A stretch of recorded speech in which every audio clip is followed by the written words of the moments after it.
Hello everybody and welcome to Storm Raids, and today I'm going to do my July wrap-up. Basically I'm going to do this like kind of really quick rapid fire, tell you about all the books that I read.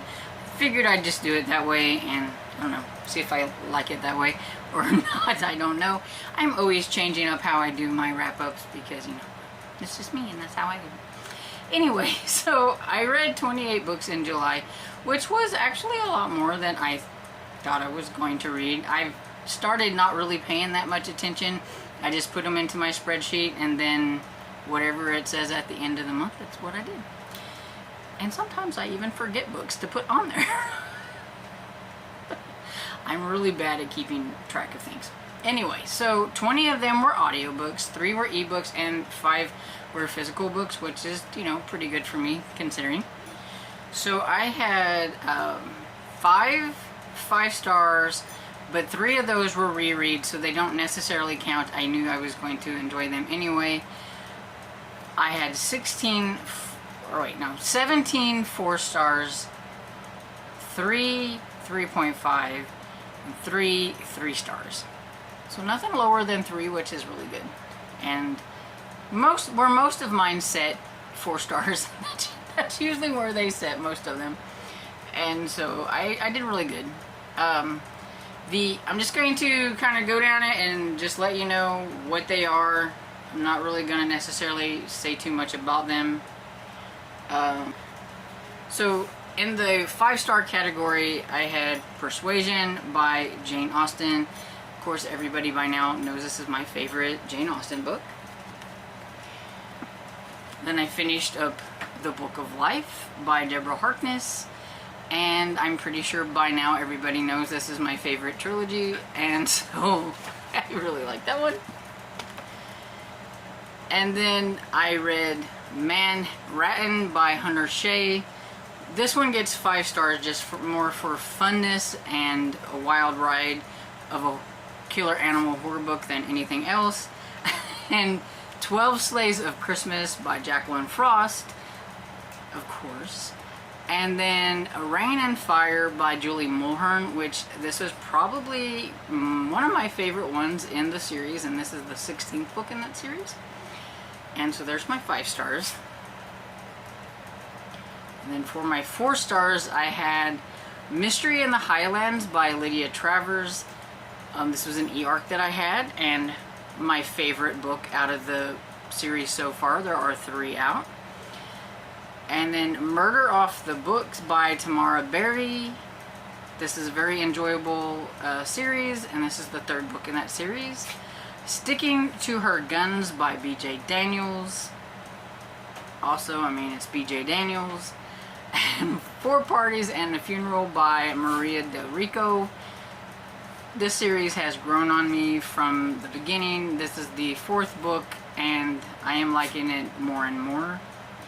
Sunset Point by Robin Carr, which is the 17th book, I think. Oh, yeah, getting up there.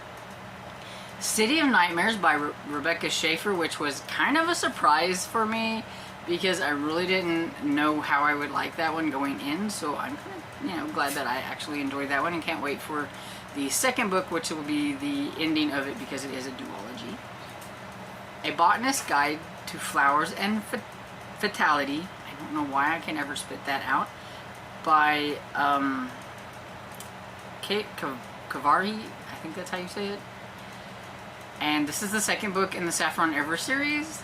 It was very enjoyable. What Have We Done by Alex Finley. I was caught off guard by some things because I wasn't paying close attention. So I liked it and gave it 4 stars, where my friend Barbara didn't gave it 3. But she figured things out because she's paying attention. And then What Happens in the Ballroom by Sabrina Jeffries. Of course, it's Sabrina Jeffries, and I really like most of the things that she writes. And that one was a lot of fun. I Hunt Killers by Barry Lyga, about a teenager whose father is a serial killer, and he thinks he might be the same way, and he's hunting killers instead of trying to be one. And so that was a pretty interesting start to a trilogy. Blueberry Blunder by Amanda Flowers, which is the latest book. I think it's number 8 in the Amish Candy Shop series. Of course, it's always good. Onika and the Rise of the Rebels by Tola Okua. I probably butchered that name, but you can see it here. It was enjoyable, middle grade. The Housemaid by Frida McFadden, which gets 4 stars mostly because I liked it more than some of the other thrillers I've read this year. Even though I'm not quite sure about the ending. Lying in the Deep by Diana Urban, which is my favorite of this author so far. I really enjoyed it, though I did figure a few things out, but overall it was an audiobook I listened to and it kept me entertained. So. Murder at the Mayfair Hotel by C.J. Archer. This is the first book in the Cleopatra Fox series. It's a historical mystery series, and I thought it was a pretty decent start to the series, so can't wait to continue.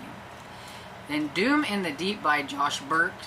This is the second book in the Camp Murderface series. I don't know if there's going to be any more because this one came out in 2021, but I would like some more camping inspired spooky middle grade. And then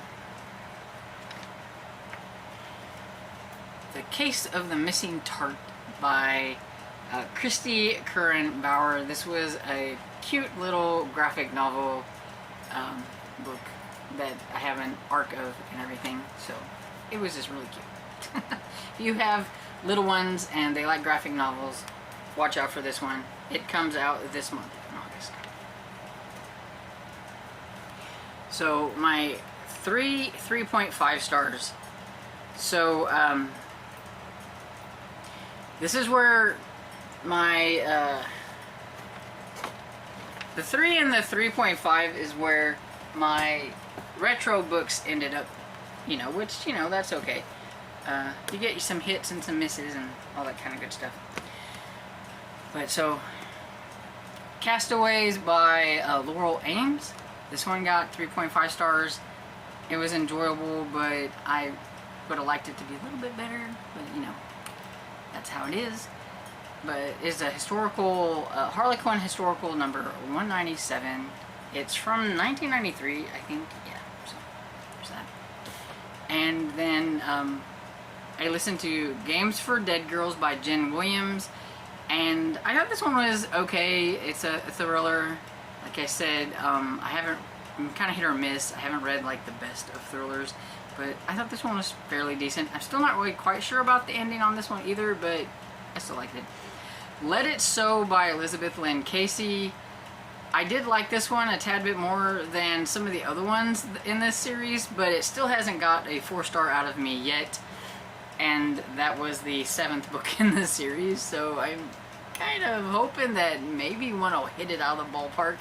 But yeah, oh well.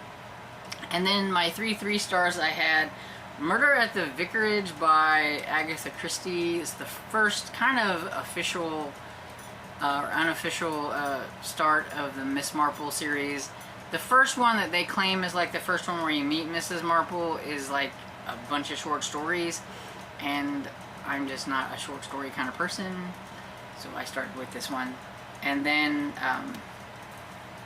The Duke's Wager by Edith Layton. I liked it, but didn't love it. There didn't really feel like much of a romance. And then The Christmas Bride by Marie Farinella. Like I said, I liked it. It's just the circumstances. I'm not really big on the a married couple having problems romance, where maybe some people that are married might like that. So that's all the books. Done really quick so that you can refresh your memory on what I read. And maybe I can maybe there was one in here that you missed and you was like, oh, that one looks good, and you can check it out. If you've read any of these, let me know what you thought about them down in the comments. And I hope you enjoyed this video, and if you did, please give it a thumbs up and subscribe. And I'll see you on the next video. Bye!